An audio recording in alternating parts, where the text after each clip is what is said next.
SABC News podcasts, breaking news, entertainment, and more. Newsbreak on weekdays and Newsbreak Talk on weekends on Lotus FM. SABCnews.com, keeping you informed. I do believe that the Indian community is marginalized, discriminated, that we need to have a voice. And I went ahead with the plan for forming the party. And 2 weeks ago, we were officially recognized by the IEC as the newest political party in the country.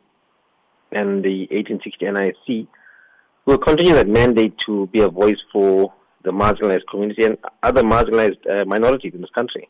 And so what building of infrastructure do you have now? I know when you ran as an independent, like you said to me, it was just you and it was your family doing the work. And now as a fully fledged party, how has that infrastructure changed? Well, not much actually. The party is still very new, and I do believe that I need to build a very core, solid foundation. So we're not looking for numbers per se to make up the seats or build a body of 20, 30 people. We still have a very core group that we're building on. In my launch, I said, I'm not the best candidate for the job, but I've certainly stepped up to the plate. And any good leader, whether it's in this country or around the world, has advisors around them in each portfolio. You had said to me that you are new to politics and you are going to take it as it comes. You know, what's been the education part thus far that makes you a better politician now? I actually don't ever want to be a politician because politicians got a bad tag attached to being a politician. I think I'd like to be known as an activist in Parliament or in the structures that be. But be that as it may, for the want of a better word, as a politician.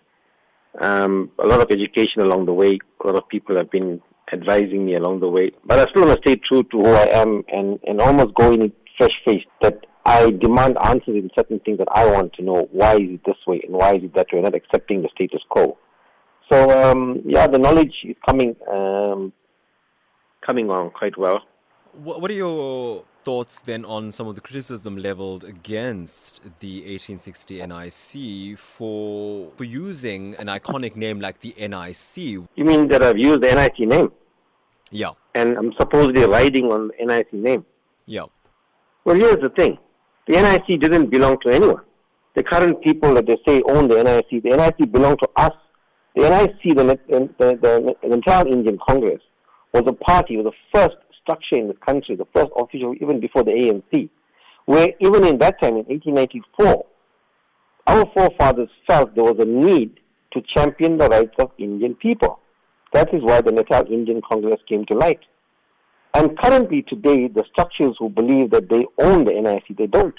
It's owned by the entire Indian community. It is what it was formed for. So they can't say they own that name.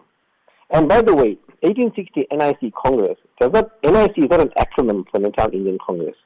NIC, as per my press release, I said, NIC bears reference to the National Indian Congress.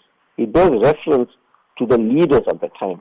It bears reference to a body and the leadership that recognized that we need to have Indian representation, that our voices need to be heard.